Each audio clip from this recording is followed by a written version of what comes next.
ஷாத், நான் பேசுறது கேக்குதா?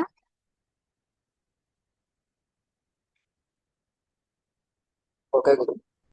இன்னைக்கு யாரு டீச் பண்ற ஃபர்ஸ்ட் கொடுக்கறதுக்கு?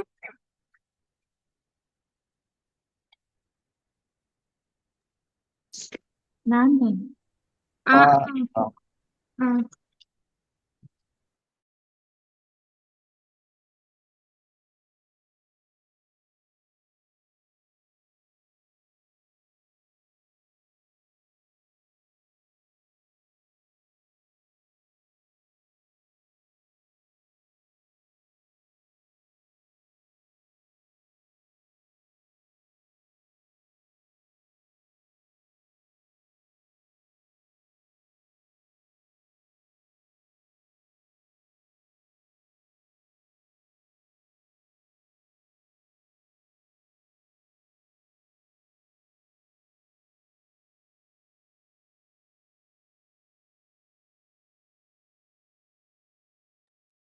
ஆரம்பத்துக்கு கிளாஸ் ஸ்டார்ட் பண்ணுங்களேன்.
Register number 238. நீங்க மட்டும் ஜாயின் ஆகிருக்கிறீங்க. உங்களுக்கு ஏதாவது டவுட்ஸ் இருந்தா இதுல கேளுங்க, நான் உங்களுக்கு எக்ஸ்பிளைன் பண்றேன். எந்த யூனிட்ல உங்களுக்கு டவுட் இருக்கு? நான் பேசுறது கேக்குதா?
சமா ரெக்கார்டிங்க கொஞ்சம் புஷ் பண்ணுங்களே.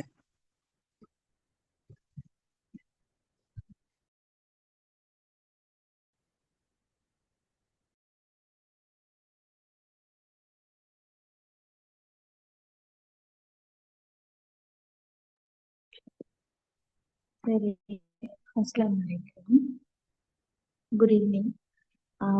இன்னைக்கு வந்து இந்த ஆப்பரேட்டிங் சிஸ்டம் பணிசெயல் முறைமை பத்தி இந்த எனக்கு 5th யூனிட் பார்க்கணும், சரியா? நேத்து வந்து ஃபர்ஸ்ட் யூனிட்டும் செகண்ட் யூனிட்டும் பார்த்தேன். செகண்ட் யூனிட் பார்த்தேன், ஹாஃப் பார்த்தேன். இன்னைக்கு இந்த லாஸ்ட் கிளாஸ் இருந்ததுனால சிக்ஸ்த் தான். நான் பேசிட்டு கேக்குதா? சவுண்ட் கொஞ்சம் போதாமே.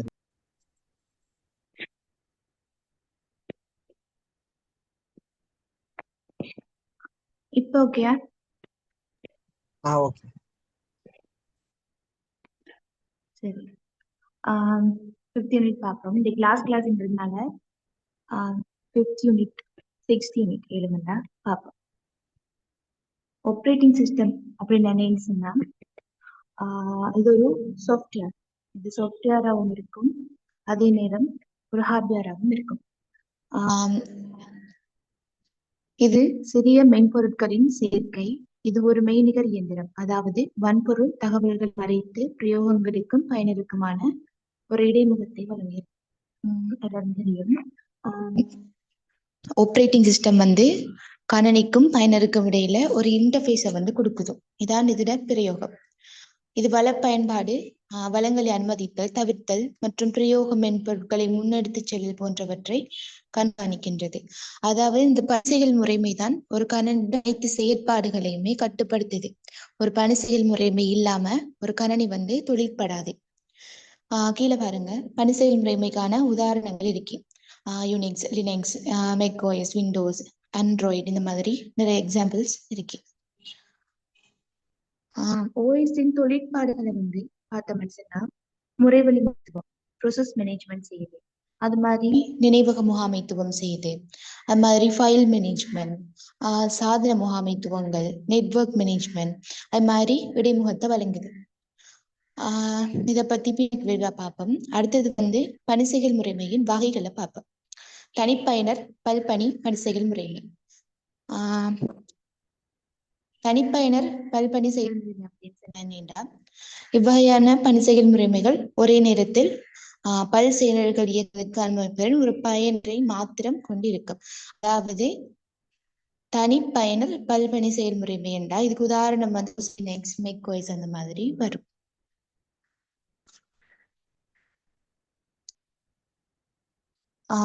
அடுத்த வகையை பாருங்க, பல்பயனர் பரிசெயல் முறைமை, மல்டி யூசர் ஓஎஸ். பல்பயனர் பரிசெயல் முறைமை ஒரு நேரத்தில் ஒன்றுக்கும் மேற்பட்ட பயனர்கள் கணனி முறைமையினை கையாள முடியும். அதாவது என்னன்னா, ஒரு நேரத்துல பல யூசர் வந்து இந்த பணிசெயல் முறைமையில வேலை செய்யலாம். இதுக்கு உதாரணம் வந்து லினக்ஸ், யூனிக்ஸ் வந்து ஞாபகம் வச்சுக்கலாம். சரி, அதே மாதிரி எம்சிக்யூல வர சான்ஸ் இருக்கு.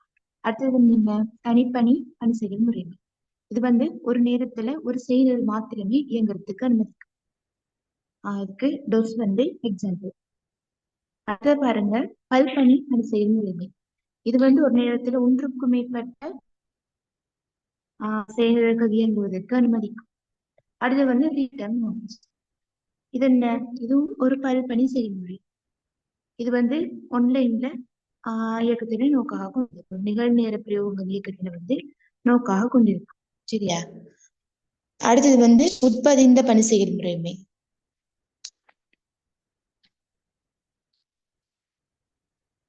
அது மாதிரி பரிந்துரைக்கப்பட்ட பணி செயல்முறைமைகள், பல்பொறியாக்க பணி செயல்முறைகள் வந்து பல வகைகள் இருக்கு. இந்த நோட்ஸ் தேவை இருக்குன்னா ஸ்கிரீன்ஷாட் பண்ணி எடுத்துக்கொள்ளுங்க. உங்களுக்கும் குரூப்ல நான் ஷேர் பண்ணி விடுறேன். அடுத்தது வந்து யூஸ் இன்டர்ஃபேஸ். இது வந்து நீங்க படிச்சிருப்பீங்க ஆல்ரெடி. 2 வகைப்படும்.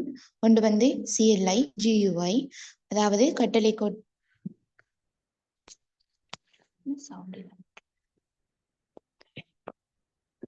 சவுண்ட் கேக்குது இல்லையா? உங்களோட சவுண்ட் வந்து கொஞ்சம் குறைவாயிக்குது.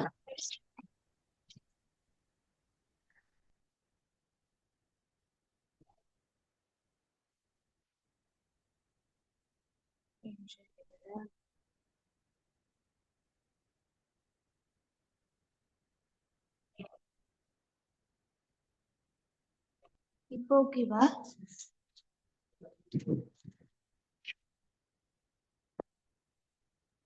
இப்ப கொஞ்சம் பரவாயில்ல.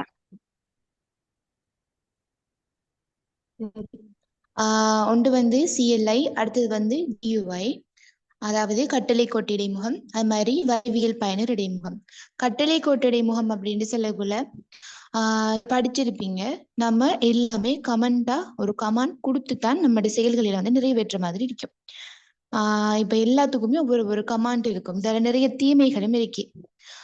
இப்ப வந்து கமாண்ட்ஸ் எல்லாத்தையுமே ஞாபகம் வச்சு கொள்ளணும். அது மாதிரி கமாண்ட் பிழைச்சா திருப்பி இந்த செயற்பாட்டை ஸ்டார்டிங்ல இருந்து செய்யணும். கமாண்ட் வந்து எழுத்து பிழை இல்லாம இருக்கணும். இப்படி நிறைய பிரச்சனைகள் வந்து இந்த CLI என்கிற இன்டர்ஃபேஸ்ல காணப்படும். இதுக்கு வந்து எக்ஸாம்பிளா டோஸ் விண்டோ டோஸ் வந்து சொல்லலாம். அடுத்தது வந்து வரைவியல் பயனர் இடைமுகம். இது வந்து இப்ப தற்காலத்துல யூஸ்ல இருக்கிற ஒரு இன்டர்ஃபேஸ். நீங்க இப்ப யூஸ் பண்ற போன்ல எல்லாம் இதான் ஃப்ரெண்ட்லி யூசர் ஃப்ரெண்ட்லின்னு சொல்லுவாங்க. நமக்கு ஒரு கலர்ஃபுல்லா இருக்கும் பாக்குறதுக்கு. ஈஸியா ஒரு கிளிக் பண்ணி எல்லாத்தையும் செஞ்சு கொள்ளலாம். அந்த மாதிரி இருக்கிறது வந்து இப்ப நம்ம யூஸ் பண்ற வரைவியல் பயனர் இடைமுகம். இதுக்கு உதாரணத்தை பாருங்க, MS விண்டோஸ், macOS, லினக்ஸ் அந்த மாதிரி இருக்கும். கீழே பாருங்க GUI தத்துவம் அப்படின்னு சொல்லியிருக்காங்க. நீங்க படிச்சிருப்பீங்க OL ICT எடுத்தாக்கள் இந்த விம்ப்ங்கிற சொல் கேள்விப்பட்டிருப்பீங்க. விண்டோ, ஐக்கன், மெனு, பாயிண்ட்ங்கிறது இந்த GUI-ல ஒரு அங்கமா இருக்கும். அடுத்தது என்ன, what you see is what you get. நீங்க என்ன பாக்குறீங்களோ அதை பெற்றுக்கொள்ளலாம். அந்த வசதி வரைவியல் பயனர் இடைமுகத்துல காணப்படும். அடுத்தது இயக்க முறையின் பரிணாம வளர்ச்சி. இது வந்து அவ்வளவா பாரல்ல, ஆனா 4 பரிணாம வளர்ச்சிகள் இருக்கு. இயக்க முறைமை இல்லாத காலப்பகுதி, அதுல வந்து தொடர் வழியாக்கம் இருந்துச்சு. அதாவது செயல்களை வந்து ஒன்றன் பின் ஒன்றாகத்தான் செய்யும். கண்டெக்ஸ்ட் ஸ்விட்சிங்ங்கிற ஒரு சப்ஜெக்ட் படிச்சிருப்பீங்களே, அந்த ஒரு வேலைய செஞ்சுட்டு அடுத்த வேலைக்கு இடம் கொடுக்குற அந்த கான்செப்ட் வந்து இயக்க முறைமை இல்லாத காலப்பகுதியில வந்து இருக்குது. ஒரு செயலை வந்து முடிச்சுட்டு அடுத்த செயலை தொடங்கும். அடுத்தது தனிப்பயனர் முறைமை. ஒரு பயனர் மட்டும்தான் ஒரு நேரத்துல யூஸ் பண்ணக்கூடிய மாதிரி இருந்துச்சு. கணினி செயலாளர்கள் அல்லது பயன்படுத்துபவர்கள் நேரடியாகவே வன்பொருளுடன் தொடர்புபட்டு அறிவுறுத்தல்களை கணினிக்கு வழங்கணும். சரியா? அதாவது கணினிய வன்பொருட்களை வந்து இயக்கிறதுக்கு கட்டாயம் ஒரு மனித உதவி தேவை. இப்ப தானியங்க முறையிலேயே எல்லாம் செய்யலாம். இங்கு இயக்க முறைமை இல்லை. செயலர்கள் நேரடியாக கணினியால் உள்வாங்கப்படும். செயலர்கள் வந்து நேரடியாக கணினியை உள்வாங்கும். அந்த OS செய்யற வேலைகள் எல்லாம் செய்யாது. சரியா? கணினியானது டிஸ்பிளே லைட்ஸ், டொகுல் ஸ்விட்சஸ் இவை மூலம் செயற்படுத்தப்படும். டிஸ்பிளே லைட்ஸ் வந்து வெளியீட்டுக்கு பயன்படுத்துற, டொகுல் ஸ்விட்ச்ங்கிறது வந்து இன்புட்டுக்கு பயன்படுத்துறது. சரியா? குறித்த செயல்கள் முறை வழியாக்கத்திற்காக கொண்டு செல்லப்படும் போது தேவையான உள்ளீடு மற்றும் வெளியீடுகளை செயற்படுத்தும் போது செயலியானது காத்திருக்கும். சரியா? இது வந்து முக்கியமான பாயிண்ட். அடுத்து வந்து எளிய தொகுதி முறைமை. இது அடுத்த பரிணாம வளர்ச்சி. செயலியின் பயன்பாட்டினை அதிகரிப்பதற்காக அறிமுகப்படுத்தப்பட்டது. குறைந்த செலவிலான இயந்திரத்துடன் செயலர்கள் காந்த நாடாவில் பதியப்பட்டது. சரியா? OS இல்லாத காலப்பகுதியில வந்து அந்த மெமரி மேனேஜ்மெண்ட் எல்லாம் இல்லை. அப்ப எங்க பதியப்பட்டுச்சு? காந்த நாடாவில் தான் எல்லாம் பதியப்பட்டுச்சு. பணிசெயல் முறைமையானது நாடாவிலிருந்து ஒரு நேரத்தில் ஒரு செயல்களை மட்டுமே முறைவழியாக்கத்திற்காக கொண்டு செல்லப்பட்டு செயற்படுத்தப்படும். அப்ப இது OS இல்லாதனால இதுல இருக்கிற தீமை இதுதான். ஒரு நேரத்துல வந்து ஒரு செயல்கள் மட்டுமே இயங்கும். அடுத்தது வந்து குறித்த செயல்முறையின் செயற்பாடு நிறைவடைந்த பின் இதனுடைய வெளியீடு பிரிதொரு காந்த நாடாவில் சேமிக்கப்படும். பின்னர் அடுத்த செயல்முறை முறைவழியாக்கத்திற்காக கொண்டு செல்லப்படும். முழு தொகுதி முறைமையின் முடிவில் வெளியீடானது செலவு குறைந்த இயந்திரத்தினால் அச்சிடப்படும். சரியா? அடுத்தது வந்து அதன் பல்வேறுபடுத்தல் தொகுதி முறைமை. நேர பகிர்வு முறைமை என்ற கண்டெக்ஸ்ட் ஸ்விட்சிங் பயன்படுத்தப்பட்டுச்சு. நேர பகிர்வு முறைமை இது வந்து அவ்வளவா உங்களுக்கு தேவையில்ல. இந்த கண்டெக்ஸ்ட் ஸ்விட்சிங்ங்கிறது வந்து நீங்க தனியா படிச்சிருப்பீங்க, அதுகளை மட்டும் பார்த்துக்கொள்ளுங்க. அடுத்தது வந்து பாருங்க, இதுல தொழிற்பாடுகள், அதாவது OS தொழிற்பாடுகள்.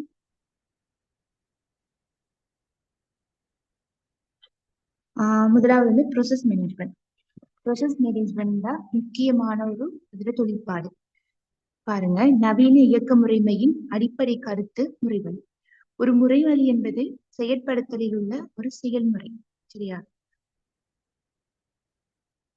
ஒரு செயலானது பல முறைவழிகளை கொண்டிருக்கும். முறைவழியானது அதன் பணியினை நிறைவு செய்வதற்கு குறிப்பிட்ட வளங்கள், அதாவது CPU டைம், நினைவகம், கோப்பு, இன்புட் அவுட்புட் சாதனங்கள் அவசியமாக காணப்படும். சரியா? ஒரு முறைவழியாக்கத்தை செய்யறதுக்கு CPU-குரிய டைம், நினைவகம், கோப்புக்கள் மாதிரி இன்புட் அவுட்புட் சாதனங்கள் எல்லாம் தேவை.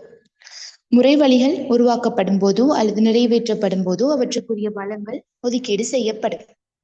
சரியா? இதுல என்னது சொல்றாங்கடா, வளங்கள் என்று அதான் முறைவழி உருவாக்கப்படும் போது நிறைவேற்றப்படும் போது அதுக்குரிய மெமரி அலோகேஷன்களை செய்யறது, அதெல்லாம் மெமரி மேனேஜ்மெண்ட் நடக்கும் தானே, அதுதான் வளங்கள் ஒதுக்கீடு செய்யறத சொல்றாங்க. அடுத்து பாருங்க, முறைவழி முகாமைத்துவத்தின் தொழிற்பாடுகள். முறைவழிகளை உருவாக்குதலும் அழித்தலும். இப்ப வந்து ஒரு ப்ரோசஸை நம்ம உருவாக்குறோம், அது செயற்படுத்தி முடிஞ்ச உடனே அழிக்க. அது மாதிரி முறை வழிகளை அட்டவணைப்படுத்துதல். அதுக்காக 3 அட்டவணைப்படுத்திகளும் பயன்படுத்தப்படுது. பின்னுக்கு பார்ப்போம். அடுத்தது வந்து முறை வழிகளை இடைநிறுத்தலும் மீள ஆரம்பித்தலும். இப்ப ஒரு ப்ரோசஸ் நடந்துட்டு இருக்கு அப்படின்னு சொன்னா அந்த ப்ரோசஸை வந்து இடையில நிப்பாட்டிட்டு அதை திருப்பி தொடங்குறது. சரியா? அடுத்தது வந்து என்ன? முறைவழி தொடர்பாடுக்கான பொறிமுறையினை வழங்குது. சரியா? இப்ப முறை வழிகள் வந்து தொடர்புபட்டுக் கொள்வதற்கான டெக்னிக்ஸ்களையும் இந்த முறைவழி முகாமைத்துவம் வழங்குது. அடுத்தது பாருங்க, அட்டவணைப்படுத்திகள், ஷெடியூலர்ஸ். பல்ஸ் செய்நிரலாக்க சூழலில் செயலி எந்த முறை வழியினை பெற்றுக்கொள்கின்றது மற்றும் குறித்த செயலுக்கு எவ்வளவு நேரம் வழங்கப்படுகிறது என்பதனை இயக்க முறைமை தீர்மானிக்கின்றது. சரியா? இதையெல்லாம் அட்டவணைப்படுத்திகள் தான் செய்யுது. சரியா? எந்த முறை வழியை வந்து CPU பெற்றுக்கொள்ளுது, அந்த முறை வழிக்கு வந்து எவ்வளவு நேரம் கொடுக்கணுங்கிறது எல்லாம் OS செய்யுது. OSல இருந்து கொண்டு இந்த அட்டவணைப்படுத்திகள் செய்யுது. ப்ரீஎம்டிவ் ஷெடியூலிங், ப்ரீஎம்டிவ் படிச்சிருப்பீங்க, நான் ப்ரீஎம்டிவ் ஷெடியூலிங், ப்ரீஎம்டிவ் ஷெடியூலிங் என்று. ப்ரீஎம்டிவ் ஷெடியூலிங் முன்னொதுக்கல் அட்டவணை. அதாவது என்னென்னா CPU ஆனது முறைவழிக்காக ஒரு வரையறுக்கப்பட்ட நேரத்தை ஒதுக்குறது. சரியா? நான் ப்ரீஎம்டிவ்னா CPU ஆனது அந்த குறித்த முறை வழி வந்து முடிகிற வரை அல்லது காத்திருக்கும் நிலைமைக்கு வரும் வரை ஒதுக்கப்படுது. அடுத்தது வந்து இந்த அட்டவணைப்படுத்திகளை பார்ப்போம். அது 3 வகைப்படும்.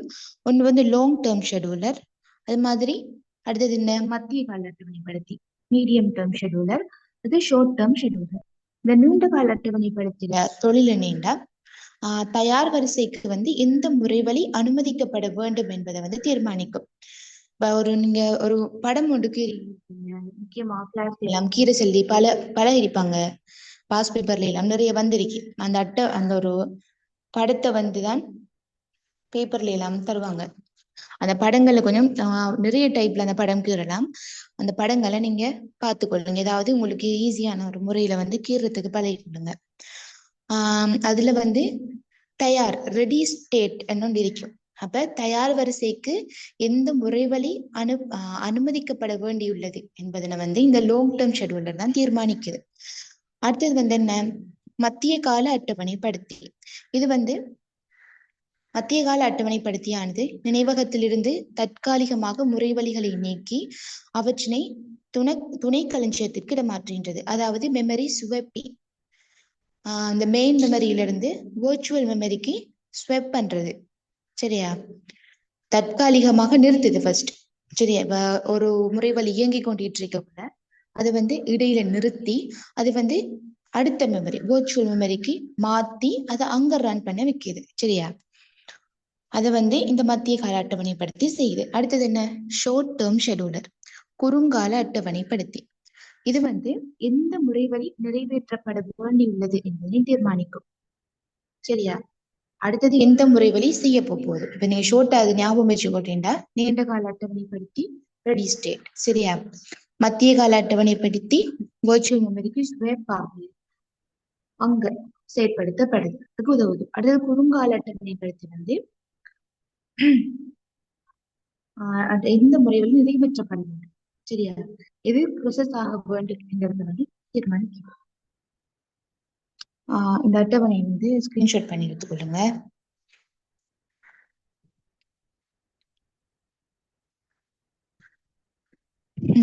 கான்டெக்ஸ்ட் ஸ்விட்சிங், இது வந்து முக்கியமான ஒரு கான்செப்ட். அதாவது கான்டெக்ஸ்ட் ஸ்விட்சிங் சந்தர்ப்ப நிலை, சந்தர்ப்ப நிலை மாற்றம் அப்படின்லாம் இது செய்வோம். சந்தர்ப்ப நிலை மாற்றம் என்பது செயல் கட்டுப்பாட்டு தொகுதியில், அதாவது PCB. இது வந்து CPU-னுடைய நிலையினை சேமிக்க அல்லது மீள பயன்படும் பொறிமுறை ஆகும். இதன் மூலம் எந்த நேரத்திலும் ஒரு செயல்முறையினை நிறுத்திய நிலையிலிருந்து மீண்டும் ஆரம்பிக்க முடியும். அதாவது ஒரு செயல்பாடு நடந்து கொண்டுட்டு இருக்கா, அந்த செயல்பாட்டை இடையில நிறுத்தி அந்த செயல்பாட்டை வந்து இடையில நிறுத்தி அதுல மீண்டும் தொடங்குறதுக்கான ஒரு வாய்ப்பை வந்து இந்த கான்டெக்ஸ்ட் ஸ்விட்சிங் வழங்குது. அடுத்தது பாருங்க, இத்தொழில்நுட்பத்தை பயன்படுத்தியே ஒரு CPU ஆனது பல செயல்களை செயல்படுத்துகின்றது. இத்தொழில்நுட்பத்தினை பயன்படுத்தி ஒரு CPU பல செயல்களை செயல்படுத்துகின்றது. அப்ப CPU வந்து பல செயற்பாடுகளை வந்து மேற்கொள்றதுக்கு இந்த கண்டெக்ஸ்ட் ஸ்விட்சிங் தேவை. நிறைய செயற்பாடுகள் நடைபெற்று கொண்டிருக்கக்குள்ள ஒன்றை நிறுத்திட்டு மற்றொன்று தொடங்குற, அந்த மாதிரி அதை நிறுத்திட்டு இன்னொன்று தொடங்குற, அப்படி பாதியில விட்டு விட்டு செஞ்சு செஞ்சு அப்படியே முழுமையா ஒரு கண்டெக்ஸ்ட் ஸ்விட்சிங் முறையில அது ஒரு ரொட்டேட்டிங்கா செஞ்சு முடிக்கும். சரியா? அடுத்தது என்ன? ஒரு செயலிலிருந்து வேறொரு செயலை செயல்படுத்தும் போது CPU-னை அட்டவணைப்படுத்தியானது ஆரம்பிக்கும். இதன் போது மைய முறை வழியாக்கியானது செயல் கட்டுப்பாட்டு தொகுதியிலிருந்து நீக்கப்பட்ட செயல்களுக்கான செயலினது உள்ளடக்கங்களை சந்தர்ப்பாளியானது சேமிக்கும். அதாவது என்ன சொல்றாங்கன்னா, நீக்கப்பட்ட செயல்களுக்கானது, சரியா, நீக்கப்பட்ட செயல்களுக்கான செயலினது உள்ளடக்கங்களை சேமிக்கும். அடுத்தது சந்தர்ப்ப நிலை மாற்றல் ஒரு ஒழுங்குமுறையான சுழற்சி முறை. நான் சொன்ன மாதிரி உட்ட இடத்திலிருந்து திருப்பி தொடங்கும், இன்னொரு செயற்பாடு தொட்டு அந்த செயற்பாடு இடையில முடிச்சுட்டு திருப்பி இன்னொரு செயற்பாடு தொடங்கும், அப்படி ரொட்டேட்டிங்கா செஞ்சு அந்த செயற்பாடுகளை செய்து முடிக்கும். அடுத்தது பாருங்க, நவீன கணினிகளில் பொதுவாக மற்றும் நிலைப்பதிவுகள் அதிக அளவில் காணப்படுவதால் அவற்றின் செயற்பாடுகளில் குறித்தளவு பாதிப்பினை சந்தர்ப்ப ஆளுமையாக ஏற்படுத்தலாம். சரிங்களா? அடுத்தது பாருங்க, சந்தர்ப்ப ஆய்முறையின் போது OSனால் நிகழ்த்தப்படும் பிரதான செயற்பாடுகளை விளக்குக. இந்த மாதிரி கேள்வி வரலாம். செயற்பாடு என்ன? நடைமுறையிலுள்ள அல்லது ஓட்டன்றியுள்ள முறைவழியின் நிலைமையினை PCB-யில் சேமிக்கிறதுக்கு உதவுது. சரியா? அடுத்தது என்ன? PCB அது என்னது? Process control block. அதுல இருந்து CPU-க்கு தொடர்ச்சியாக அனுப்ப வேண்டிய முறைவழியின் நிலைமையினை லோட் பண்ண. சரியா? என்னென்ன செயற்பாடுகள் செய்ய போகிறோமோ அதையெல்லாம் லோட் பண்ண. தொடர்ச்சியாக முறைவழிப்படுத்த வேண்டிய முறைவழியின் கட்டுப்பாட்டினை மாற்றும். தொடர்ச்சியா எது செய்ய வேண்டுமோ அதை வந்து கண்ட்ரோல் பண்ணும். அடுத்தது பாருங்க, ப்ராசஸ் கண்ட்ரோல் பிளாக். இந்த PCB என்ற என்ன? சரியா? அந்த செயல் கட்டுப்பாட்டு தொகுதி என்பது ஒவ்வொரு செயற்பாட்டிற்காகவும் இயக்க முறைமையினால் நிர்வகிக்கப்படும் தரவு கட்டமைப்பு. ஒவ்வொரு செயற்பாட்டுக்காகவும், சரியா, ஒவ்வொரு செயற்பாடும் இயக்க நிர்வகிக்கப்படும் தரவு கட்டமைப்பு தான் இந்த PCB-ங்கிறது. PCB வந்து ஒவ்வொரு ப்ராசஸ் ஐடியாலும் வாயுரிக்கப்படுது. அடுத்தது பாருங்க, PCB ஆனது ஒரு செயல்முறையினை நிர்வகிக்க தேவையான கீழ்காட்டப்பட்ட அனைத்து விடயங்களையும் கொண்டிருக்கும். இப்ப PCB வந்து என்னென்ன தகவல்களை கொண்டிருக்கும்? அதுல 2 தரக 3 தரகண்டு அந்த பெரிய கேள்வியில சின்ன கேள்வியா கட்டாயம் கேட்பாங்க. பாஸ் பேப்பர் செஞ்சவங்களுக்கு தெரிஞ்சிருக்கும். ப்ராசஸ் நம்பர், ப்ராசஸ் ஸ்டேட், இதுல ஒரு 5-6 பாடமாக்கி வச்சு கொள்ளுங்க. அடுத்தது நான் சின்ன படம். இந்த PCB வரிப்படத்தில் குறித்து காட்டல் கேட்டா இப்படி கொடுக்கணும். அடுத்து பாருங்க, இந்த படம் நினைவடுத்திருக்கீங்க, அந்த ரெடி ஸ்டேட், ரெடியில இருந்து ரன்னிங்க்கு போகும். அந்த மாதிரி ரன் ஆகிட்டு டெர்மினேட் ஆகும். அப்படி ரன்னிங்ல இருந்து வெயிட்டிங்க்கு வெயிட் பண்ணும். அந்த மாதிரி இந்த படங்கள் நான் நிறைய டைப்ல கீழலாம் சொன்ன மாதிரி உங்களுக்கோ எந்த டைப் உங்களுக்கு ஈஸியோ அது கீறி பழகிக்கணும்.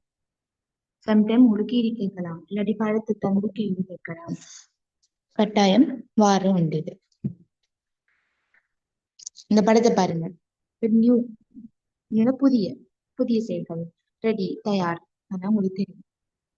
இதுல பாருங்க, முறைவழியானது நிறைவேற்றப்படும் போது அதனது நிலைமை மாற்றப்படும்.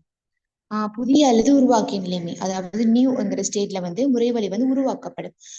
ரெடி ஸ்டேட்ல முறைவழியானது முறைவழியாக்கிக்கு ஒப்படைக்கப்படுவதற்கு காத்திருக்கும். ரெடி ஸ்டேட்ல இருக்கும், எது ரன்னிங் ஆகணுங்கிற செயற்பாடுகள் வந்து அந்த ரெடி ஸ்டேட்ல தான் காத்திருக்கும். அது வந்து ரன்னிங் ஸ்டேட். இது வந்து அறிவுறுத்தல்கள் நிறைவேற்றப்படும், அந்த செயற்பாடுகள் வந்து நிறைவேற்றப்படுற ஒரு ஸ்டேட் தான் ரன்னிங். அடுத்தது பாருங்க, வெயிட்டிங். சில முறைவழிகள் சில நிகழ்வுகள் நடைபெறுவதற்காக காத்திருக்கும், இன்புட் அவுட்புட் கிடைக்கிறதுக்காக காத்திருக்கிற ஸ்டேட் தான் அந்த வெயிட்டிங்ங்கிற ஸ்டேட். அடுத்தது வந்து டெர்மினேட். இது வந்து ப்ராசஸ் முடிஞ்சதுக்கு பிறகு அதை டெர்மினேட் பண்ண, முடிவடைய செய்யறோம், அதான் டெர்மினேட் ஸ்டேட். இது இன்னொரு டைப். இந்த படம் இது வந்து மிச்சம் விளக்கமா இருக்கு. இந்த படத்தை எடுத்துக்கொள்ளுங்க. அடுத்தது பாருங்க, CPU-வின் பயன்பாட்டு அதை உச்சநிலையில் பயன்படுத்துது. பயன்படுத்தும் வழிமுறைகள்னு கேட்பாங்க. மல்டி ப்ரோக்ராமிங் பல்நிரலாக்கம், நிறைய செயற்பாடுகளை செய்கிறது. அடுத்தது வந்து டைம் ஷேரிங், நேர பகிர்வு முறை. அதாவது பல்நிரலாக்கலில் நுண்செயலியின் நேரம் பல செயல்களுக்கு ஒதுக்கிக் கொள்ளும் திறமை. அடுத்தது முறைவழி தொடர்பாடல், இன்டர் ப்ராசஸ் கம்யூனிகேஷன். இது வந்து 2 வகைகள். பகிரப்பட்ட நினைவகம், அது மாதிரி செய்தி பரிமாற்றம்.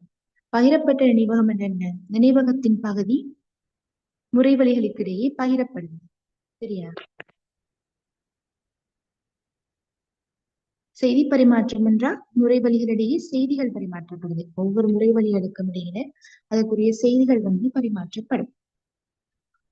செயல்களின் வகைகளை பாருங்க. இது கட்டாயம் கேட்டு வரும். உள்ளீட்டு வெளியீட்டு பிணைப்புச் செயல்கள், அது மாதிரி நுண்செயலி பிணைப்புச் செயல்கள். அது செயல்களின் தேவைப்பாடுகளை பாருங்க.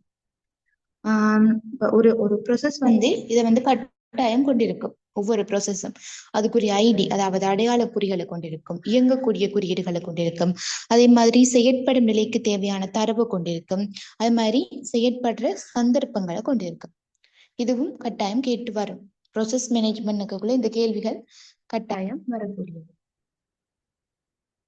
அடுத்து செயல் உருவாக்கம். ஒரு செயல் உருவாக்கத்திற்கான காரணம் கேட்டிருந்தா இது எழுதணும். புதிய வேலை தொகுதி ஒன்றுக்காக நம்ம ஒரு செயலை உருவாக்குவோம்.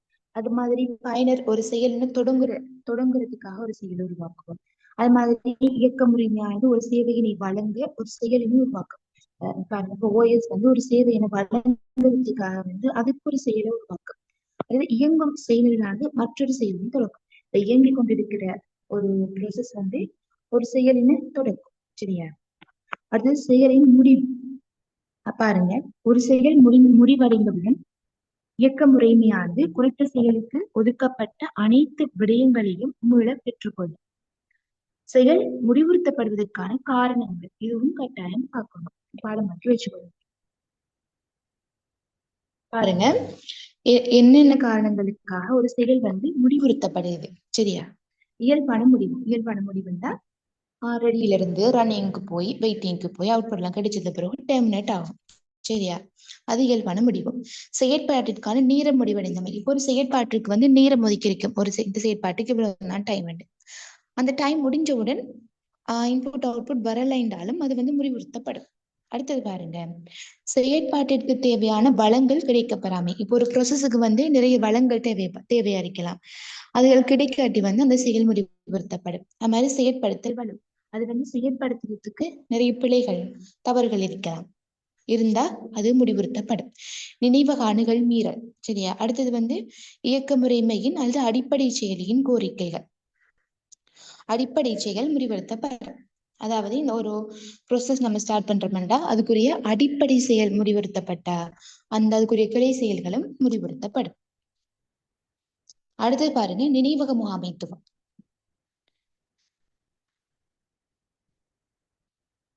நினைவக முகாமைத்துவம் அப்படின்னா என்ன? ஒரு இயக்க முறைமையின் செயற்பாடு. இது பிரதான நினைவகத்தை, அதாவது என்னத்தை கையாளுது? பிரதான நினைவகம் ரெம்ம வந்து கையாளுது. அத்துடன் செயற்பாட்டின் முக்கிய நினைவகம் மற்றும் வட்டுக்கிடையில் தரவுகளை பரிமாற்றிக் கொள்ளும். நினைவகத்துல முக்கியமான தொழில் என்ன? அலோகேட் பண்றது, மெமரி அலோகேஷன், டி அலோகேஷன். தேவையான ஒரு செயற்பாடு வந்து ப்ரொசஸ் ஆகிறதுக்குரிய நினைவக இடத்தை வந்து வழங்குது. அது மாதிரி அந்த ப்ரொசஸ் முடிவடைஞ்சதுக்கு பிறகு வந்து அது டெர்மினேட் ஆகி போனதுக்கு பிறகு அதுக்குரிய நினைவக இடத்தை வழங்கி இருக்கும் ஆல்ரெடி, அது வந்து நீக்கும். சரியா? பாருங்க, நினைவகமானது பின்வருவனவற்றை கொண்டிருக்கும். Bytes, address. இப்ப வந்து இந்த பைட், ஒவ்வொரு நினைவகங்களும் வந்து பைட்ஸ் காணப்படும். ஒவ்வொரு முறைவழிகளும் வந்து சேவ் ஆக போக்குள்ள எல்லாம் பைட்ல தான் சேவ் ஆகும். சரியா? அப்போ ஒவ்வொரு முறைவழிக்கும் ஒவ்வொரு அட்ரஸ் கொடுத்திருப்பாங்க நினைவகத்துல. சரியா? அதான் சொல்றாங்க. அடுத்தது நினைவக முகாமைத்துவத்தின் செயற்பாடுகளை பாருங்க. நினைவக முகாமைத்துவத்தின் செயற்பாடுகளை பார்க்க நான் சொன்ன மாதிரி முறைவழிக்கான நினைவகத்தை ஒதுக்கும். இப்போ ஒரு முறைவழி வந்து நமக்கு வருது, அதுக்கு ஒரு இடம் ஒதுக்கணும். அப்ப அது மெமரியில தான் ஒதுக்கணும். அந்த இடத்தை வந்து கொடுக்கும். நினைவகத்தை விடுவித்தல். சரியா? அது அந்த செயற்பாடு முடிவடைச்சதுக்கு பிறகும் அதை விடுவிக்கும். அடுத்தது நடைமுறையில பயன்படுத்தப்படும் நினைவகத்தின் விவரங்களை வைத்திருக்கும். இப்ப என்னென்ன செயற்பாடுகள் ப்ரோசஸ் பண்ணப்பட்டு கொண்டு இருக்கிங்கிறத இந்த மெமரி வச்சிருக்கும். அதுக்கான விவரங்களை வச்சு. அடுத்தது பாருங்க, நினைவக முகாமைத்துவ அலகு MMU. இது என்ன, வன்பொருள் சாதனங்கள் மெய்நிகர் முகவரிக்கு படமாக்கல் செய்யப்படுகின்றன. இது கட்டாயம் கேட்டு வரும். படமாக்கல் செய்வதற்காக பயன்படுத்தப்படுகின்ற வன்பொருள் சாதனம் எதுன்னு கேட்டா MMU. சரியா? நினைவக முகாமைத்துவ அலகு இது ஒரு வன்பொருள். அடுத்து நினைவக முகாமைத்துவ அலகில் பயனர் செயலாக்கத்தால் உருவாக்கப்பட்ட ஒவ்வொரு முகவரியும் நினைவகத்திற்கு அனுப்பப்படும் நேரத்தில் இடமாற்ற பதிவில் சேர்க்கப்படும் பெறுமதிகள் காணப்படும். என்ன சொல்றாங்க? ஒவ்வொரு முகவரியும் நினைவகத்திற்கு அனுப்பப்படும் நேரத்தில் இடமாற்ற பதிவில் சேர்க்கப்படும் பெறுமதிகள் காணப்படும் இந்த நினைவக முகாமைத்துவ அலகுல. அடுத்தது பாருங்க, MMU ஆனது தர்க்க முகவரிகளை பௌதீக முகவரிகளாக மாற்ற பின்வரும் பொறிமுறைகளை செயற்படுத்தும். பயனர் செயலாக்கத்தால் உருவாக்கப்பட்ட அனைத்து முகவரிகளும் அடிப்படை பதிவில் சேர்க்கப்படும். இது நினைவகத்திற்கு அனுப்பப்படும் நேரத்தில் ஈடு செய்யக்கூடியதாக பயன்படுத்தப்படும். உதாரணத்தை பாருங்க, அடிப்படை பதிவு பெருமானம் 10,000. பயனர் பௌதீக முகவரி பயன்படுத்தும் இது பௌதீக முகவரி 100 என இது 10,100ற்கு எளிமாற்றாக ஒதுக்கீடு செய்யப்படும். சரியா? பௌதீக முகவரியில 10,000 என்கிற ஒரு இடம், அது மெய்நிகர் முகவரியில 100,000 தான். கல்குலேஷன் இருக்கீங்க ஞாபகம் இருக்கும். இப்போ படிக்கும் நானே சட்டகங்கள் பௌதீக பிசிக்கல் மெமரிகள் சட்டகங்களாக பிரிக்கப்படும். அது மாதிரி ஃப்ரேம்ஸ், அது மாதிரி அந்த வர்ச்சுவல் மெமரி பேஜஸ் பிரிக்கப்படும். அந்த மாதிரி நிறைய கல்குலேஷன் இதுல பார்க்கணும். இந்த கல்குலேஷன் இதெல்லாம் இப்ப ஆன்லைன் கிளாஸ்ல பாக்குறதுக்கு டைம் உண்டு. ஓஎஸ்ங்கிறது ஒரு பெரிய பாடம், எல்லாருக்கும் தெரியும். நம்ம லாஸ்ட் கிளாஸ்ங்கிறதுனால கல்குலேஷன் பாக்குறதுக்கு நமக்கு நேரம் இல்லை. உங்களுக்கு தேவைன்னா நான் இந்த ஸ்லைடை மாத்துறேன். கணக்குகள் இருக்கு, உங்களுக்கு தேவைன்னா ஸ்கிரீன்ஷாட் பண்ணி எடுத்துக்கொள்ளுங்க. அப்படி இல்லாட்டி இந்த கிளாஸ் முடிஞ்சது பிறகு இந்த ஸ்லைடை நான் குரூப்ல போடுறேன்.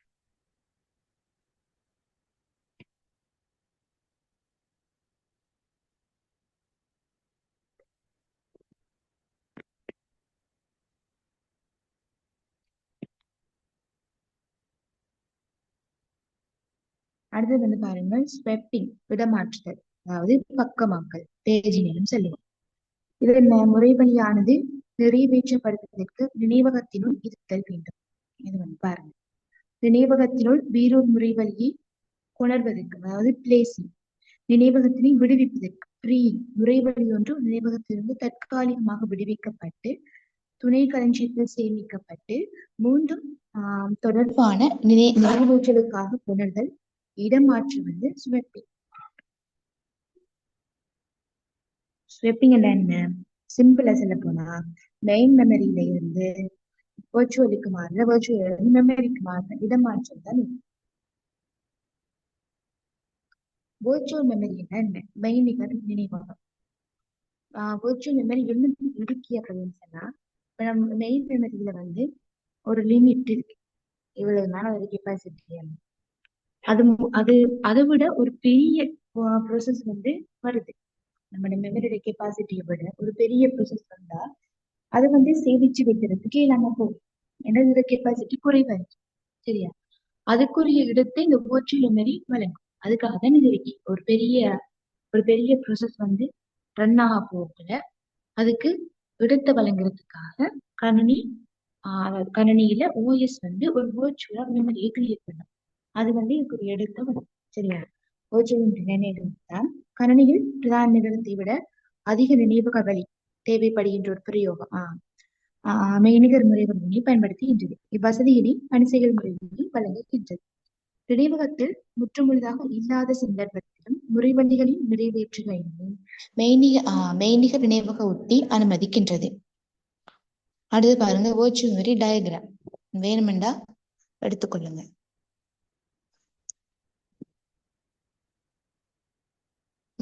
இந்த நினைவகங்கள் வந்து சம அளவு கொண்ட பக்கங்களாக மெய்நிகர் நினைவகம் பிரிக்கப்பட்டு இருக்கும்.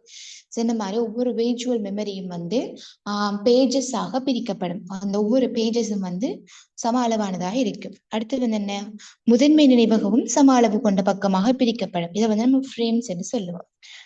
அடுத்தது என்ன, அந்த பக்கத்தின் விர்ச்சுவல் மெமரியை பிரிக்கிற அந்த பேஜஸ் அளவும் ஒவ்வொரு பேஜஸ் அளவும் அது மாதிரி பிசிக்கல் மெமரியை சின்ன சின்னதா பிரிக்கிற, அதாவது பௌதீக நினைவகத்தை ரெம்ம வந்து சின்ன சின்னதா பிரிக்க போகிறது, அது ஃப்ரேம்ஸா வரும்.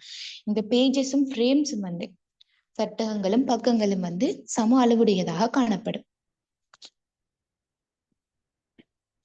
அடுத்தது பாருங்க, செய்நிரல் வரும் பொழுது செய்நிரலும் பக்கமாக பிரிக்கப்படும். இப்போ ஒரு செய்நிரல் வந்து ப்ராசஸுக்காக வரப்போகல அதுவும் சின்ன சின்ன பக்கங்களாக பிரிக்கப்பட்டு நிறைவேற்றப்படும். மெய்நிகர் இயந்திரத்தில் செயல்படும் செயல் வன்பொருட்களின் தன்மையில் தங்கியுள்ளது. சரியா? அடுத்தது பாருங்க, மெய்நிகர் நினைவகம் 2 தேவைகளுக்காக பயன்படுத்தப்படுகின்றது. அதுல முதலாவது தேவை என்னன்னு சொன்னா, வட்டுக்களின் உதவியுடன் அதிகரிக்க பயன்படுத்தப்படும். பௌதீக நினைவகத்தினை வட்டுக்களின் உதவியுடன் அதிகரிக்க பயன்படுத்தப்படும். இப்ப நினைவகத்தின் கெப்பாசிட்டியை வந்து ஹார்ட் டிஸ்க் உதவியோட அதிகரிக்க பயன்படுத்தப்படுது. இது இந்த மெய்நிகர் நினைவகம்.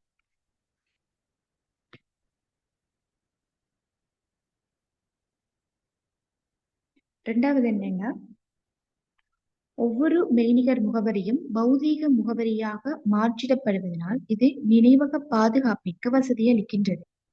சரியா? ஒவ்வொரு மெய்நிகர் முகவரியும் வந்து பௌதீக முகவரியாக மாற்றப்படுது. அந்த கால்குலேஷன் வந்து இருக்கு, எல்லாம் செஞ்சிருப்பீங்க. இது வந்து நினைவக பாதுகாப்புக்கு வந்து வசதி அளிக்குது. அதே பாருங்க, மெய்நிகர் நினைவகத்தின் நோக்கங்கள். பௌதீக நினைவகத்தை காட்டிலும் அதிகமாக காணப்படும் பிரயோகங்களை அனுமதிக்குது. நான் சொன்ன மாதிரி ஒரு ஒரு கொள்ள கெப்பாசிட்டி இருக்கிற ஒரு ப்ராசஸ் வரப்போக்குள்ள அதை செய்யறதுக்கு இந்த வர்ச்சுவல் மெமரி ஹெல்ப் பண்ணும். அடுத்தது பாருங்க, பகுதியாக உள்ளீடு செய்த செயல்களை செயற்படுத்துகின்றது. செயல்கள் செய்யப்படும் பொழுதும் முழு செயல்களும் செயற்பட வேண்டிய அவசியம் இல்லை. சரியா? இப்ப பகுதி பகுதியாத்தான் ஒவ்வொன்றும் ஒவ்வொரு முறைகளிலும் வந்து சின்ன சின்ன பக்கங்களாக பிரிக்கப்படுதான் நிறைவேற்றப்படுது. அதுதான் இடத்துக்கு சொல்றாங்க. அடுத்து பாருங்க, பல்நிரலாக்கத்தின் நிலை பல நிரலாக்கங்கள் ஒன்றாக நினைவகத்தில் காணப்படும். அடுத்து பிரயோகங்களின் கொண்டு செல்லக்கூடிய தன்மை. சரியா? பிரயோகங்கள் நினைவகத்தினை நிர்வகிக்க தேவையில்லை. நினைவகத்தை நிர்வகிக்க தேவையில்லை. ஏன்னா அது வர்ச்சுவல் மெமரியில் இயங்கும். செயல்கள் நினைவக கட்டமைப்பில் தங்கி இருக்க வேண்டியது.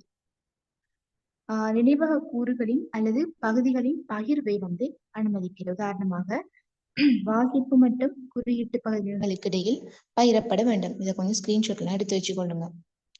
இதோட நன்மைகளை பார்த்தோம்னா, பௌதிக நினைவகத்தை விட மெய்நிகர் நினைவக அளவு அதிகமாக காணப்படும். சரியா?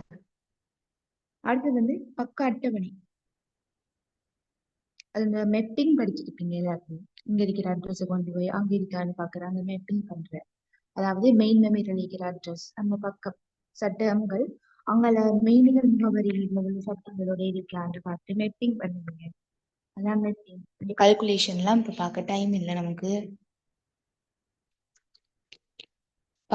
பக்க அட்டவணை என்ன சொன்னேன்? அறிவுறுத்தல்களை முறைவழிப்படுத்துவதற்கு பக்க அட்டவணைகள் பிரயோகங்களில் பயன்படுத்தப்படுகின்ற மாய முகவரிகளை வன்பொருட்களால் பயன்படுத்தப்படுகின்ற பௌதீக முகவரிகளுக்கு படம் எடுக்கின்றன. சரிதானே? அது மாய முகவரி முறைவழி பக்கம் பௌதீக முகவரி நினைவக சட்டம் அப்படின்னு பார்த்தா, மாய நினைவகம் வன்பட்டு பிரதான நினைவகம் என்பவற்றிலிருந்து உருவாக்கப்படும். மாய நினைவகம் என்பது தொடர்ச்சியான பணிக்கு நினைவகத்தை வழங்கும் ஒரு உத்தி. கீழே கொஸ்டின் இருக்கு, நீங்க ஸ்கிரீன்ஷாட் எடுத்து செஞ்சு பாருங்க.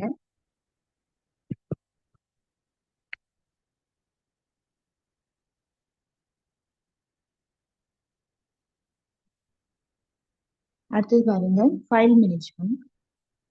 இது வந்து கோப்புகளையும் பணி செயல் முறைமை வந்து கோப்புகளையும் முகாமை செய்யுது. இப்ப பணி செயல் முறைமை இல்லாம நம்ம ஒரு வேலையுமே கணினியில செய்ய முடியாததான். கணினியில என்னன்னு சொல்றது, ஒரு கணினியின் இதயம் என்றும் சொல்லலாம். கோப்பு ஒன்றோடொன்று தொடர்பட்ட தகவல்களின் தொகுப்பு தான் கோப்பு. சரியா? இது பொதுவாக பைட்களின் வரிசையில் தான் சேமிக்கப்படும். கோப்பு ஒன்றினை 2 வெவ்வேறு வழிகளில் பார்க்க இயலும். அதாவது ஒன்று தர்க்க ரீதியான அடிப்படையில நோக்கலாம், அடுத்தது பௌதீக அடிப்படையிலான நோக்களை பார்க்கலாம். தர்க்க ரீதியான நோக்கம் அப்படின்னு சொல்லக்குள்ள ஒரு பயனர் ஒரு கோப்பினை அந்த கோப்பை எப்படி பார்க்காங்க என்பதுதான் தர்க்க ரீதியானது. சரியா? பௌதிக அடிப்படையிலானது அப்படின்னு சொன்னா அந்த எவ்வாறு கோப்புகள் துணி தேக்க சாதனங்கள்ல சேமிக்கப்படுகிறது என்கிறது பௌதிக அடிப்படையானது. தர்க்க ரீதியான நோக்கம் அப்படின்னு சொன்னா ஒரு பயனர் அந்த கோப்பை எவ்வாறு நோக்குகிறாருங்கிறது. பௌதிக அடிப்படைன்னா அது எவ்வாறு சேமிக்கப்படுகிறது, 2ஆம் சேமிப்பாங்கள் எவ்வாறு சேமிக்கப்படுகிறது என்பது. உங்களை பாருங்க, கணனியில் உள்ள கோப்புகளின் தரவுகள் மற்றும் கையாளுகை கோப்பு முகாமைத்துவம். இப்ப கோப்புகளின் பண்புகள் கேட்பாங்க. கோப்புகள்ன்ற பண்பு என்ன? பெயர், வகை, இடமைவு, லொகேஷன், அது மாதிரி பருமன், அந்த கோப்போட சைஸ், பாதுகாப்பு, நேரம், திகதிங்கிறது இந்த கோப்புகள் பண்புகளா இருக்கு. கோப்பு வகைகள். சரியா? கோப்புகள் ஒரு இயங்கக்கூடிய எக்ஸிக்யூட்டபிள் ஃபைலா இருக்கலாம், அதுக்கு ஒரு எக்ஸ்டென்ஷன்கள் கீழே வந்திருக்காங்க பாருங்க. அடுத்தது ஒரு டெக்ஸ்டுக்குரிய கோப்பா இருக்கலாம். அது மாதிரி படிமங்கள் இமேஜஸுக்குரிய கோப்புகள் காணப்படலாம். வீடியோக்கள் சேவ் பண்ண அது ஒரு கோப்பாக இருக்கலாம். ஆடியோ ஃபைல்ஸ் இருக்கலாம். கம்ப்ரெஸ்ட் நெருக்கப்பட்ட ஃபைல்ஸ், அதாவது ஒரு பாரியலுமான ஃபைலை நம்ம சுருக்கி சின்னதாக்கி சேவ் பண்ணி வைக்கிறது. அதுக்கு பின்னுக்கு எக்ஸ்டென்ஷன் இந்த மாதிரி ரேர், ஜிப் அந்த மாதிரி வரும். சரியா? எக்ஸ்டென்ஷன் பார்த்துக்கொள்ளுங்க. அடுத்து கோப்பு முகாமைத்துவத்தின் செயற்பாடுகள்.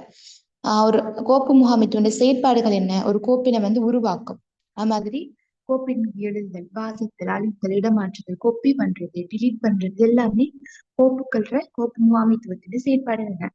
ரீநேம் பண்றது, கோப்பி பேஸ்ட், அதெல்லாம். கோப்பு ஒதுக்கீட்டு அட்டவணை என்பது பணிசெயல் முறைமையினால் ஒரு கோப்பில் தேக்கி வைக்கப்பட்டு கொடுத்தணிகளை காட்டும் படமெடுக்கும் கட்டளைகள் ஆகும். பாருங்க. அடுத்தது ஃபைல் சிஸ்டம். கோப்பு முறைமைகள் 2 கோப்பு முறைமைகள் இருக்கு, முக்கியமானது. NTFS, அடுத்தது FAT. சரியா? இதுகள் 2ம் முக்கியமானது. இதை பத்தின இதுகள் கீழே நோட்ஸ் அடிக்கி பார்த்துக்கொள்ளுங்க. FATங்கிறது இப்ப 2க்கும் ஒரு டிஃபரன்ஸ் கேட்பாங்க. சரியா? அதுல இந்த பாயிண்ட்ஸ் ஃபார்ம் இருக்கிறது நோட் பண்ணி எடுத்துக்கொள்ளுங்க. FAT ஆனது மைக்ரோசாஃப்ட் டிஸ்க் ஆப்ரேட்டிங் சிஸ்டம், அதாவது MS-DOS-னால் அறிமுகப்படுத்தப்பட்டது இந்த FAT. சரியா? FAT மற்றும் ரூட் டைரக்டரி என்பன வட்டி நிலையான இடத்தில் அமைவதனால் கணினி முறைமையில் தொடக்க கோப்புகள் சரியான இடத்தில் நிலைப்படுத்தப்பட்டு இருக்கும். சரியா? அடுத்தது NTFS. இது மைக்ரோசாஃப்ட் நிறுவனத்தினால அறிமுகப்படுத்தப்பட்டுச்சு. இந்த NTFS நன்மைகளை பார்த்தோம்னா யூனிகோட் குறிமுறையை பயன்படுத்தப்படும். இந்த NTFS கோப்பு முறைமையை பயன்படுத்தினா இதுல யூனிகோட் குறிமுறைகளை பயன்படுத்தக்கூடியதா இருக்கு. சரியா? அடுத்தது கூடிய கொள்ளளவினை கொண்ட வன்வட்டுக்களை இணைத்து செயற்படுகிறது.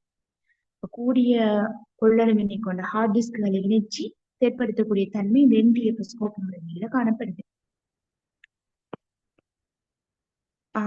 அடுத்தது பாருங்க, அனுமதி அளிக்கப்பட்ட பயனர்கள் குறித்த கோப்பினை அணுகுவதற்கு அனுமதிகள் மற்றும் மறைகுறியாக்கங்கள் போன்ற பாதுகாப்பு நுட்பம். இதுல இந்த NTFS பயன்படுத்தப்பட்ட அந்த பாதுகாப்பு இருக்கும்.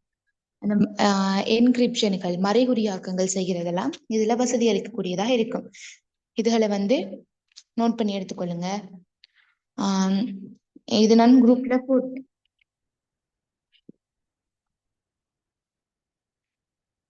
அடுத்தது டிஸ்க் பார்ட்டிஷனிங், வட்டு பிரிப்பு. வன்வட்டு போன்ற தரவு சேமிக்கும் சாதனங்களை ஒன்றுக்கும் மேற்பட்ட தர்க்க கூறுகளாக பிரிக்கின்ற செயற்பாடு ஆகும். சரியா? அதாவது டிஸ்க் பார்ட்டிஷன் பிரிக்கிறது. தெரியும் தானே? கோப்புகளை திறமையாக அமைக்கும் ஆற்றல். இதுல நம்ம பிரிச்சு வைக்க போகல எங்கதான் இந்த கோப்பு இருக்குங்கிறது நம்ம எடுத்துக்கொள்ள வைக்கும். அடுத்தது செய்நிரல் கோப்புகளை பயனர் கோப்புகளில் இருந்து தனியாக்குது. சரியா? அடுத்து ஒன்றுக்கு மேற்பட்ட பணி செயல் முறைமைகளை பேணலாம். ஒவ்வொரு டிஸ்க் பிரிச்சு வச்ச மனுஷனா பிரிச்ச ஒவ்வொரு பகுதிக்கும் ஒவ்வொரு பணி செயல் முறைமை போட்டு நம்ம யூஸ் பண்ணலாம். பிரதிகூலங்களை பார்த்தோம்னா வன்வட்டின் மொத்த பயன்பாடு கொள்ளளவு குறைவடைதல், வட்டின் ஒட்டுமொத்த செயற்திறனும் குறைவடையும். பிரிச்சு பாவிக்க உள்ள வந்து செயற்திறன் குறைவடையும். வட்டு பிரிகை அதிகரிக்கும், நிறைய ஃப்ராக்மெண்டேஷன்ஸ் வரும். சரியா, இடைவெளிகள் அதிகமாக காணப்படும். அடுத்தது டிஸ்க் ஃப்ராக்மெண்டேஷன். இந்த படத்துல ஆடிருக்காங்க, ஓ லெவல்ல படிச்சிருப்பீங்க, ஏ லெவல்லையும் படிச்சிருப்பீங்க, பார்த்துக்கொள்ளுங்க. அது மாதிரி டிஸ்க் ஃபார்மேட்டிங், வட்டு வடிவமைக்கிறது. அது மாதிரி டிஸ்க் கிளீனிங், வட்டு சரி பார்த்தல். அது மாதிரி டிவைஸ் டிரைவர், சாதன செலுத்தி அப்படின்னு என்ன பார்த்தோம்னா, சாதன செலுத்தின்றது ஒரு மென்பொருள். சரியா, கணினிகள் சாதன செலுத்திகளூடாக சாதனங்களும் தொடர்படுகின்றன. இப்போ ஒவ்வொரு டிவைஸையும் நம்ம கணினியோட இணைக்கிறதுல வந்து இந்த டிவைஸ் டிரைவர்ஸ் முக்கியம். சரியா, செலுத்தியானது வன்பொருள் மற்றும் கணினியில் காணப்படும் இயக்க முறைமையாக இரண்டின் மீதும் தங்கியிருக்கும். அடுத்தது பாருங்க, அது கணினியுடன் இணைக்கப்பட்ட குறிப்பிட்ட சாதனத்தினை செயற்படுத்துகின்றது. இப்ப நம்ம பிரிண்டருக்கு வந்து பிரிண்டரை கம்ப்யூட்டர் அதுக்குரிய டிவைஸ் டிரைவர் வந்து அதை நிர்வகிக்கும், அதுக்கு ஒரு இடைமுகத்தை வழங்கும். அடுத்தது பாருங்க, சாதன செலுத்தி முறைவழியாக்க அழகுடன் ஏனைய வன்பொருள் சாதனங்களின் தொடர்பாடலையும் இது அனுமதிக்குது. அது மாதிரி ஃபைல் செக்யூரிட்டி, கோப்பு பாதுகாப்பு, அதாவது கோப்புக்கு பாஸ்வேர்ட் போடலாம். அந்த மாதிரி பெருவழி கட்டுப்பாடு, access control privilege, write protection, read protection, அந்த மாதிரி. அடுத்தது மறைகுறியாக்குகள், என்கிரிப்ட் பண்ணி வைக்கலாம். அது மாதிரி கோப்புகளுக்கான பாதுகாப்பு நிலையம். அடுத்தது பாருங்க, அங்கீகாரம் அளித்தல், ஆத்தென்டிகேஷன். செயல்களில் இயங்கும் ஒரு பயனர் நம்பகமானவர் என்பதனை உறுதிப்படுத்தும் பாதுகாப்பு அமைப்பு ஒன்றை உருவாக்குவது இயக்க முறைமையின் பொறுப்பு. சரியா, இயக்க முறைமையானது பொதுவாக பின்வரும் 2 வழிகளில் பயனரை அடையாளப்படுத்தும். ஒன்று வந்து கடவுச்சொல், அடுத்தது வந்து பயனர் பண்பு. கடவுச்சொல் இன்ட்ரடியூஸ் பண்றேன். பயனர் கணினியினை பயன்படுத்துவதற்கு ஏற்கனவே பதிவு செய்யப்பட்ட பயனர்கள் அது கடவுச்சொற்கள் முறையினை பயன்படுத்த வேண்டும். சரியா, இது பாஸ்வேர்ட் போட்டோம்னா இது நம்மதான் என்பது அதை அடையாளப்படுத்திக் கொள்ளும். அடுத்து வந்து பயனருடைய பண்புகள், அதை வந்து பயோமெட்ரிக்னு சொல்லுவோமே, ஃபிங்கர் பிரிண்ட், ஐ பேட்டர்ன், அந்த மாதிரி. சரியா, இது கோப்பு சேமிப்பு முகாமித்துவங்கள், அந்த இடைவெளி ஒதுக்கீடுகள் இருக்கு. அடுத்தடுத்தான ஒதுக்கீடு, இணைப்பு ஒதுக்கீடு, சுற்றி ஒதுக்கீடு. அடுத்தடுத்தான ஒதுக்கீடுனா கோப்புகள் வந்து அடுத்தடுத்தா சேமிக்கப்பட்டிருக்கும் நினைவகத்துல, அடுத்தடுத்தா இருக்கும். எனக்கு வந்து அந்த அடுத்தடுத்தான ஒதுக்கீட்டுல வந்து அது ஃபைல்களை எடுத்துக்கொள்றது இலகுவாக இருக்கும். அது மாதிரி ஈஸியா அக்சஸ் பண்ணலாம். அது மாதிரி இணைப்பு ஒதுக்கீடுங்கிறது இணைக்கப்பட்டு. சரியா, அடுத்த பிளாக், அடுத்த இது தரவு எங்க இருக்குங்கிறத அடையாளப்படுத்தி இருக்கணும் ஒவ்வொரு ஃபைல்லையும். சுட்டி ஒதுக்குதுன்னா அது நீல் பாயிண்டர்ல முடிவடைகிறது. சரியா, அப்படி நிறைய இருக்கு. இதோட முடியுது இந்த கணிசைகள் முறைமை. சரி, இந்த கிளாஸ் முடிச்சு கொள்வோமா? லீவ் ஆகும். தேங்க்யூ அக்கா. ஓகே.